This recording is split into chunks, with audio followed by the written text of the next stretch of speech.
Que bom, uma boa noite para todos. Boa noite a você que nos acompanha e que vai rezar conosco esse primeiro dia da novena, nos preparando para o Natal, nos preparando para receber Jesus. Depois de tudo que nós já vivemos, como a irmã nos disse, é apenas o começo.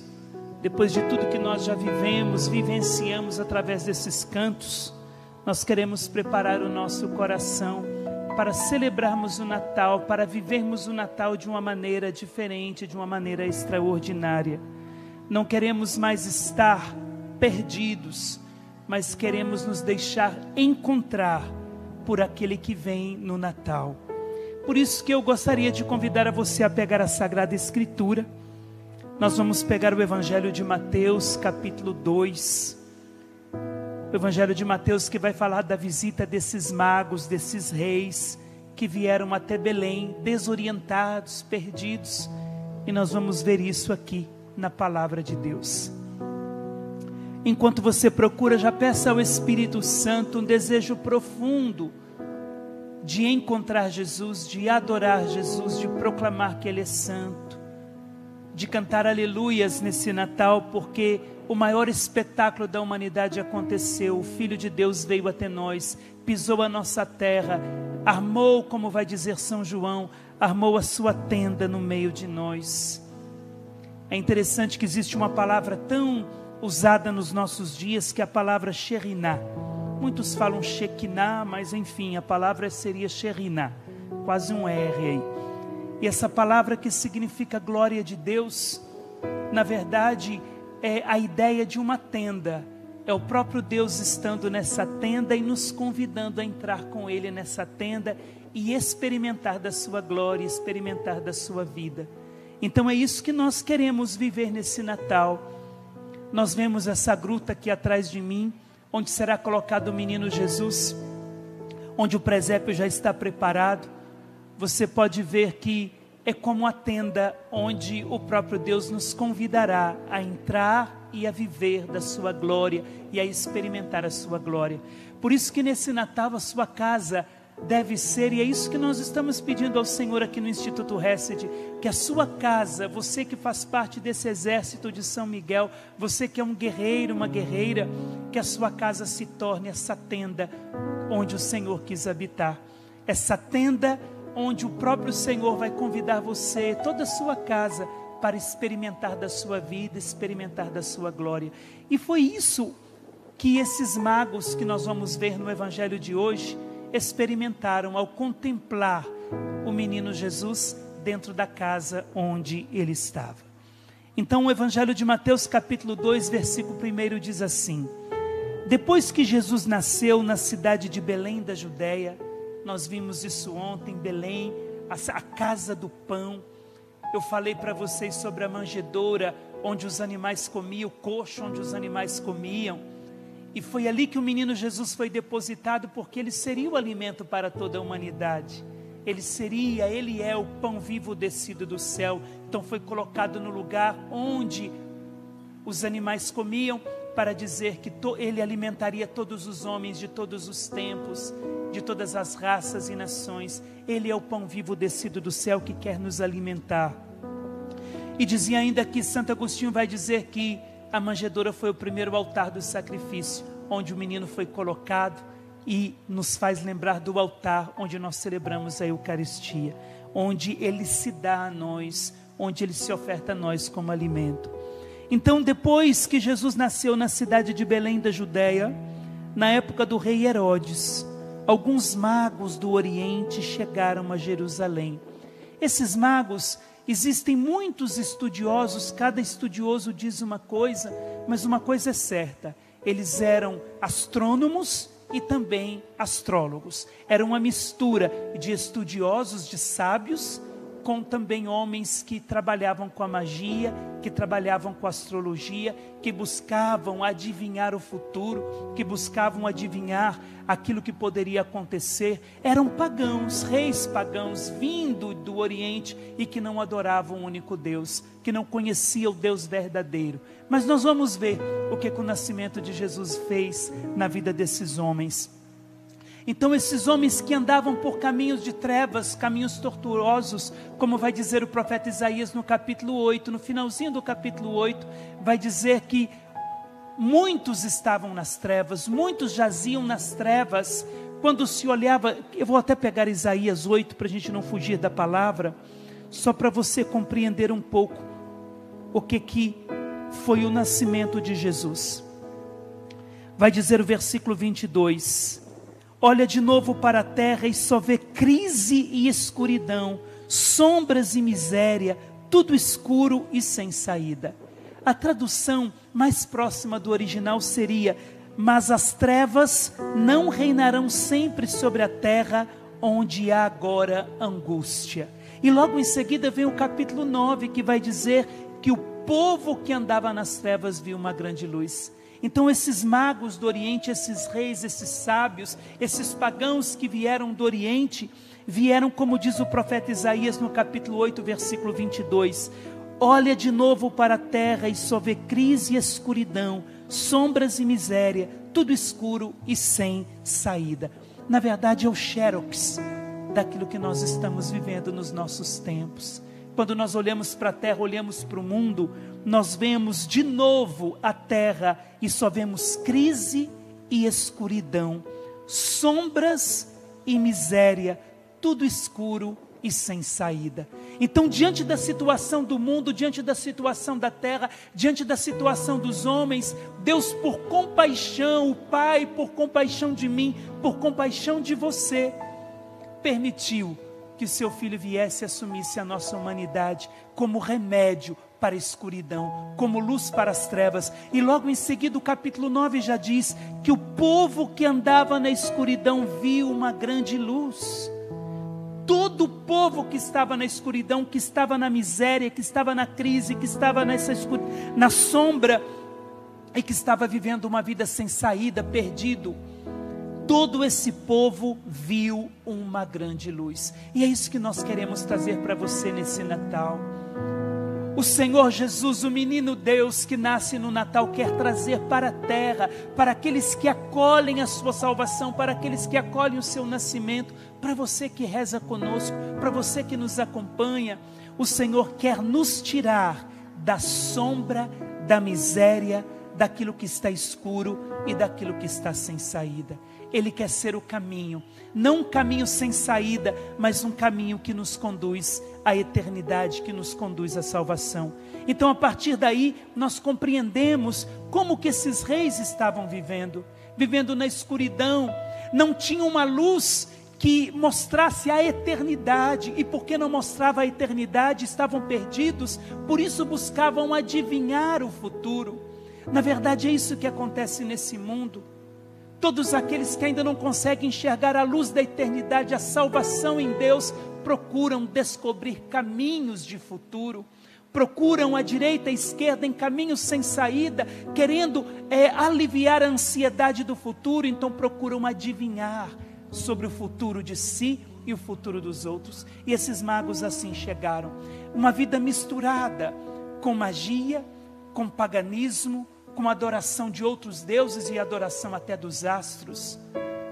Mas esses magos, olha o que diz a Bíblia, vieram de longe, chegaram do Oriente, chegaram a Jerusalém perguntando, porque acreditava-se até então nesse período bíblico, que todas as vezes que uma estrela nova aparecia, era sinal que um rei havia nascido. Um novo rei havia nascido. Então, a partir dos astros, a partir do criado, a partir daquilo que Deus criou, os astros, a estrela, o sol, a lua, a partir daquilo que Deus semeou nesse mundo, para que nós possamos nos encontrar, a partir do criado, eles chegaram então até Jerusalém. Só que a Bíblia é muito clara, eles chegaram perguntando, onde está o rei dos judeus que acaba de nascer? E se chegaram perguntando é porque estavam desorientados. Os astros não podiam dar em plenitude aquilo que eles procuravam. Chegaram a Jerusalém, quem sabe vindo do Oriente, compreenderam através de judeus que lá estiveram, através de tantos profetas, a profecia chegou lá que o novo rei seria o rei de Israel. Então vieram à procura desse rei que havia acabado de nascer. mas chegaram perdidos, perguntando: onde está o rei dos judeus que acaba de nascer? Vimos sua estrela no oriente e viemos adorá-lo. Ou seja, esse novo rei seria apenas mais um que seria adorado por eles. Seria mais algum na coleção deles que seria adorado. E quantos de nós vivemos isso por muitos anos?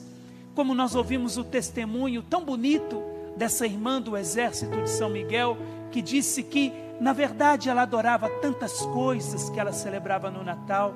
Na verdade, ela festejava o Natal. A grande diferença para nós cristãos é que nós não festejamos nada, nós celebramos o Natal, nós celebramos a vinda de Jesus. E quantos natais nós festejamos? E o menino Jesus ali no presépio, até colocávamos o menino Jesus no presépio como uma atitude bonita: nasceu o Filho de Deus. Até rezávamos, quem sabe, um Pai Nosso ali diante do presépio com a família, ou não, mas era apenas mais um para a nossa coleção. A partir daí a nossa vida continuava a mesma, perdidos, buscando a direita e a esquerda, buscando em todos os lados um sentido para o Natal, um sentido para a nossa vida, e esquecemos que o Natal era uma pessoa, que o Natal é uma pessoa, que o Natal é o Filho de Deus que desceu e veio até nós.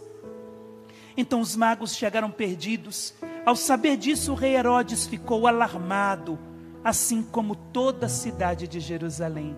É muito interessante esse versículo bíblico. Vai dizer que Herodes e toda a cidade de Jerusalém ficou alarmada, ficou inquieta. Mais uma vez nós vamos perceber isso. O mundo inteiro inquieto, enquanto os magos adoram a Jesus. Enquanto você e eu, e é isso que nós buscamos, enquanto a terra se inquieta, se alarma, nós queremos fazer como os magos. Enquanto todos estão agitados, enquanto muitos estão festejando, nós queremos estar no escondido do presépio, adorando aquele que é digno de ser adorado. Enquanto Herodes e toda Jerusalém ficou alarmada, os magos adoraram o menino Deus, para nos ensinar que é ali que nós devemos colocar a nossa vida, aos pés do menino Jesus. Ele reuniu, de tão alarmado que ficou, ele reuniu todos os sumos sacerdotes e os escribas do povo, para perguntar-lhes onde o Messias, o Cristo, deveria nascer.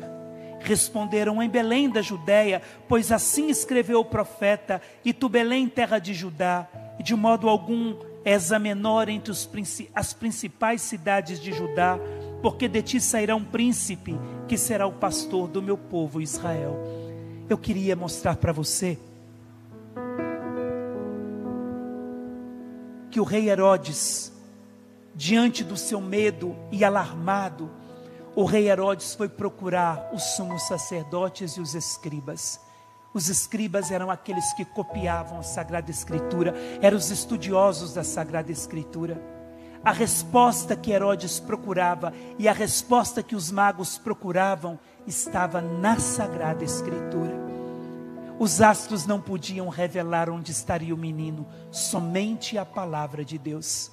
Por isso que Jesus é a palavra que se fez carne, o verbo em ação que se fez carne e veio habitar entre nós. Se nós queremos saber onde Jesus vai nascer, nós precisamos encontrá-lo na palavra. É a palavra de Deus que vai nos indicar todas as coisas. Aqui está a grande revelação, que nós vamos encontrar o Filho de Deus no lugar certo, e o lugar certo nos é revelado através da palavra, e fora dela nós não encontraremos.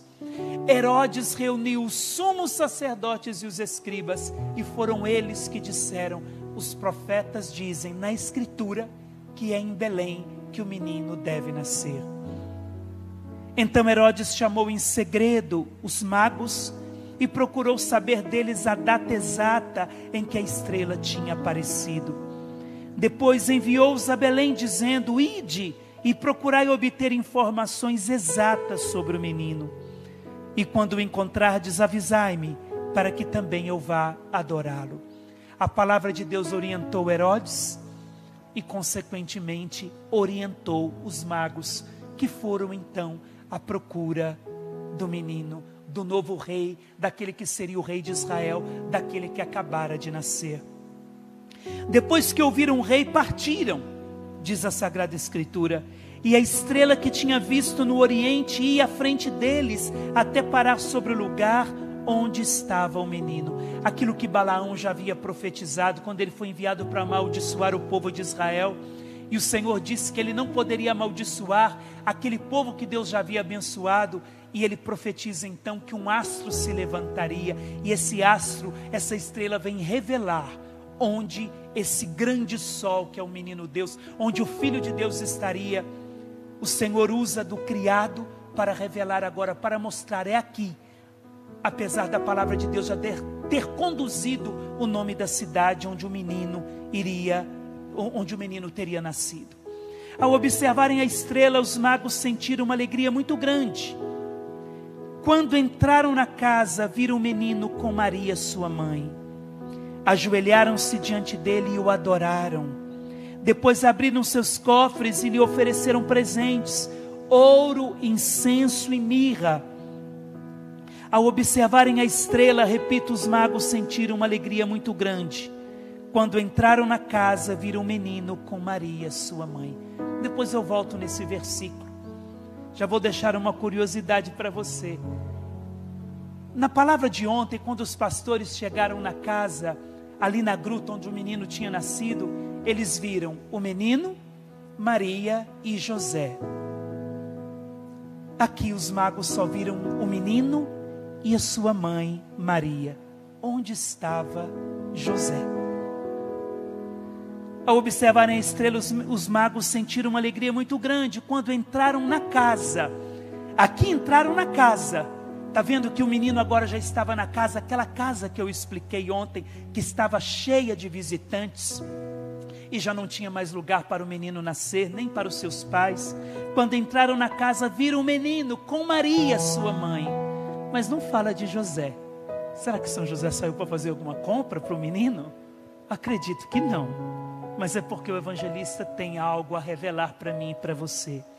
Ajoelharam-se diante dele e o adoraram. Depois, e esse adorar aqui, na Bíblia, é colocar a boca no chão, é colocar a boca no pó, é se reconhecer pequeno, se reconhecer pó, poeira, argila, diante daquilo que eles estavam vendo. E ofereceram para ele 3 presentes. A partir desses presentes, acreditaram-se que eram 3 reis, que eram 3 reis magos, porque também nesse período bíblico haviam apenas 3 continentes, para dizer então que todas as nações, todos os continentes, acreditava-se, na verdade os continentes já existiam, mas acreditavam-se que só haviam 3 continentes. Então, para dizer que todas as nações, todos os continentes se ajoelhariam, adorariam o rei que acabara de nascer, e ofereceram para ele então presentes. Abriram seus cofres, os seus tesouros, e ofereceram ouro, o ouro que é dado para os reis, o ouro que na Bíblia é o que existe de mais valioso. A Bíblia toda fala do ouro de Ofir, o ouro mais valioso que é dado aos reis, o ouro que foi revestido à Arca da Aliança, o ouro que a revestiu por dentro e por fora para honrar o rei. Esse ouro é dado agora para o menino Jesus, para dizer que a ele é o novo rei, e a ele tudo aquilo que é mais caro. Ou seja, esse ouro representa a nossa própria vida, que ainda é pouco diante daquilo que nós recebemos, que ainda é pouco diante daquilo que o mundo recebeu quando o próprio Filho de Deus veio até nós. Então o ouro que representa a nossa vida ofertada, doada, entregue, para nunca mais ser pega de volta, para nunca mais ser recolhida, reconhecendo que Ele é o Rei. Foram dados como presente também o incenso que era oferecido no templo, o incenso que era oferecido junto com o sacrifício, o incenso que representava as orações. É muito interessante isso no Antigo Testamento, quando oferecia-se a gordura dos animais, juntamente com o incenso, a fumaça que subia aos céus, Os judeus diziam que era Deus que respirava aquela fumaça de suave odor, o perfume do sacrifício dos homens, o perfume da oração dos homens, e Deus derramava a graça do seu perdão.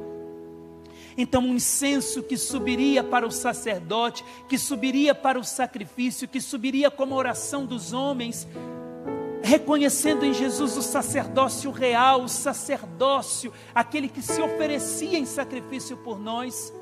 Era o próprio Jesus que respiraria agora o cheiro do incenso. O homem que foi justificado pelo sangue de Jesus. A palavra justificado, que significa que se tornou agradável, foi perfumado por Deus. Esse incenso queria revelar que Jesus era o sacerdote que se ofereceria para que eu e você fôssemos justificados. E da mesma forma que o ouro representa a nossa vida, esse incenso representa as nossas orações cotidianas. Por isso que nesse Natal nós queremos ofertar ao Senhor o ouro da nossa vida, ofertar ao Senhor o incenso da nossa oração e fazê-la subir aos céus, e que o Senhor possa respirar o perfume de suave odor da nossa oração e fazer derramar sobre a terra um orvalho de salvação, um orvalho de bênção, que do céu faça chover o orvalho da salvação. E ofereceram também a mirra. É interessante que lá na morte de Jesus, o corpo de Jesus foi embalsamado, foi trabalhado, foi lavado e foi colocado a mirra. A mirra era usada para os sepultamentos. A mirra que representa o amargor da cruz, o fel da cruz, a dureza da cruz, o sacrifício da cruz. Então aqui nesses três presentes, nós já podemos contemplar a paixão, a morte e a ressurreição de Jesus. Nesses três presentes que foram ofertados a Jesus, nós já contemplamos Ele que seria coroado rei na cruz, Ele que seria rei, não sobre um trono desse mundo, mas sobre o trono da cruz.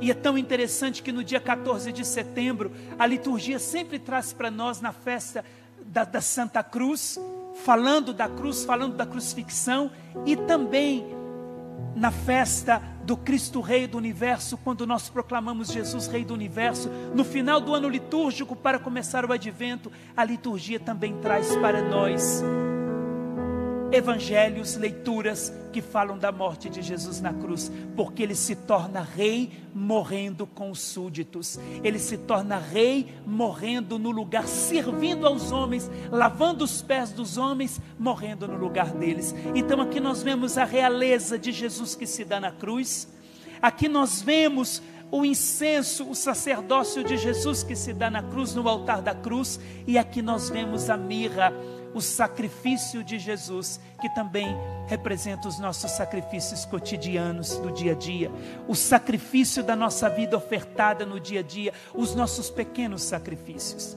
E como você pode perceber, os três presentes falam da paixão.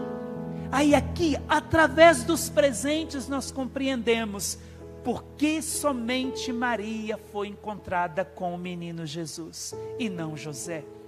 Porque lá na cruz, só ela seria também encontrada com o menino pregado na cruz. Porque aqui já é a antecipação do Calvário.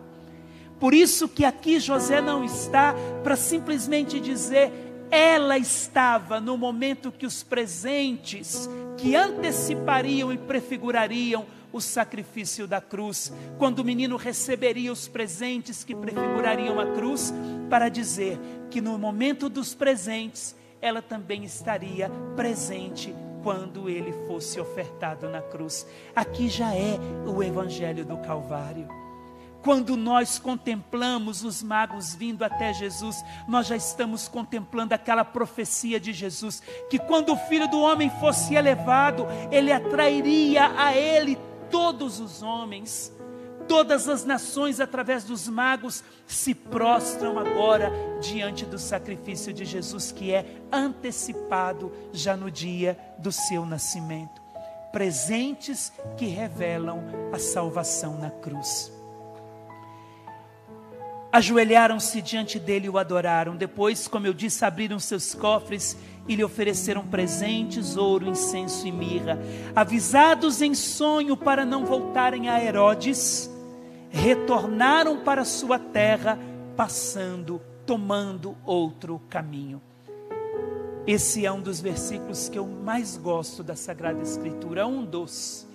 Os magos vieram por um caminho de idolatria, seguindo a estrela, seguindo os astros. Jesus seria apenas um detalhe a mais na adoração que eles já estavam acostumados a fazer, adorando tantos deuses e tantos astros. Mas quando viram o menino Jesus, o adoraram de todo o coração e voltaram todo o coração para ele. E quando voltaram para casa, voltaram por um outro caminho. E esse outro caminho nós encontramos em João 14,6, quando Jesus diz que ele é o caminho, a verdade e a vida. Então eles voltaram pelo caminho que eles encontraram, e esse caminho é Jesus. Um caminho de vida, um caminho de verdade absoluta, e fora de Jesus não há outra verdade. Ele é a verdade absoluta. Fora dele não há salvação. Jesus é o Senhor. Todas as graças para os povos que não conhecem a Jesus, esses povos que nunca ouviram falar de Jesus, serão salvos por causa da salvação de Jesus, que transborda sobre todos os homens. Então ele é o único caminho, ele é a única verdade, e é o caminho da verdade que conduz à vida e vida em abundância. Esses magos que queriam adivinhar o futuro, reconheceram que não precisavam mais adivinhar o futuro, porque eles encontraram o futuro, encontraram o sentido do futuro, e o nosso futuro é a nossa salvação, é a eternidade dada por Jesus. Então eles voltaram pelo caminho que é Jesus, deixaram todo tipo de mentira e entraram na verdade que é Jesus. Deixaram todo tipo de morte, de miséria, de rua sem saída, e encontraram a vida, e a vida em abundância. Meu amado, minha amada, é isso que o Senhor quer trazer para você nesse Natal. O Senhor quer que você entre por um caminho, o caminho do passado, caminhos de pecado, caminhos, quem sabe, tantos caminhos de miséria, como nós ouvimos em Isaías 8:22, caminhos de miséria, caminhos sem saída. E quantas pessoas batendo a cabeça para lá e para cá, buscando a felicidade onde ela não está. Sendo que a palavra de Deus está propondo para nós a verdade, sendo que a igreja todos os anos propõe para nós a verdade, propõe para nós o sentido do Natal, para que nós possamos, quem sabe, nós chegamos até o presépio por um caminho, mas queremos sair por outro caminho, e esse caminho que é Jesus. E é isso que o Instituto Hesed está propondo para você nesse Natal. Um Natal com saída, e não um Natal sem saída. Um Natal com a saída que é Jesus. Saída da miséria, saída da tristeza, saída da turbulência, saída da tribulação, saída da miséria de pecado, de sofrimento, para nos introduzir num caminho de salvação, de alegria. E são esses os presentes que nós queremos ofertar a Jesus nesse Natal. Mais do que trocar presentes, nós queremos ofertar a Ele a nossa vida com o ouro. Nós queremos ofertar para Ele a nossa oração com o incenso. E nós queremos ofertar a Ele a mirra com os nossos sacrifícios de cada dia. Por isso, nesse Natal nós queremos fazer como esses magos que vieram de longe. Quem sabe você também vai vir de longe. Quem sabe você já está tão longe, e tão longe de Fortaleza, mas tão próximo de Fortaleza, e tão próximo aqui do Instituto Hesed, através desses meios de comunicação. É o Senhor te aproximando. É próprio do pecado dividir e distanciar. É próprio do amor atrair e aproximar. E é isso que o Senhor quer fazer nesse Natal.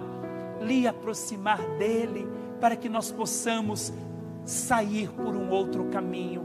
Não um outro caminho qualquer, o único caminho, o genuíno, o verdadeiro, o caminho que é Jesus. Enquanto o mundo, como Jerusalém, fica Como vai dizer a palavra de Deus, Herodes e toda Jerusalém ficaram alarmados. Enquanto o mundo fica alarmado, o nosso lugar nesse Natal é aos pés do menino Jesus. Como nós cantamos, adorando o menino Jesus, cantando aleluias ao menino Jesus. É isso que nós queremos fazer nesse Natal. Vamos mudar a nossa forma de celebrar o Natal. Nós não vamos mais festejar o Natal. Você pode até dizer, aí batendo no seu coração, na sua casa, esse ano eu não vou festejar o Natal. Esse ano eu vou celebrar o Natal. Eu vou celebrá-lo com Jesus, porque Ele é a razão do Natal, Ele é a razão, Ele é o sentido do Natal, e eu quero celebrá-lo. Enquanto o mundo solta fogos, enquanto o mundo fica alarmado, eu quero estar no silêncio da manjedoura, adorando aquele que se dá em alimento por mim, juntamente com sua mãe, que me prepara para a salvação no Calvário. Ela a única que permaneceu de pé aos pés da cruz. É o Evangelho do Calvário, porque a salvação de Jesus não tem como separar nascimento da sua morte e ressurreição. Ele é único e a sua salvação é inteira para todos os homens. Por isso, Senhor, eu quero pedir nessa noite tão bela, em que nós já estamos iniciando essa novena do Natal, nós queremos celebrar o Natal, Senhor, e celebrá-lo contigo. Nós queremos, como esses magos, nós queremos vir de longe do Oriente, de situações antigas que vivíamos, mas queremos sair com uma vida nova, transformados, com coração novo, adorando o único Deus que é digno de ser adorado. Nós queremos sair da inquietação, da agitação. Nós queremos sair desse mundo alarmado e inquieto e queremos adorar o Filho de Deus que veio até nós. Ele armou a sua tenda no meio de nós e nos convidou a entrar nessa tenda e experimentar da sua glória. Vamos dizer juntos: eu aceito o teu convite, Jesus. Eu aceito o teu convite, Jesus. De entrar na tua tenda. De entrar na tua tenda. E experimentar. Da tua vida. Da tua vida. Da tua glória. Da tua glória. Da tua salvação. Da tua salvação. Introduza-me, Mãe de Jesus. Introduza-me, Mãe de Jesus. Nesta casa da Epifania. Nesta casa da Epifania. Que a minha vida seja uma epifania a partir de hoje. Seja uma epifania a partir de hoje. Uma manifestação do nascimento de Jesus. Do nascimento de Jesus. Amém, Senhor Jesus.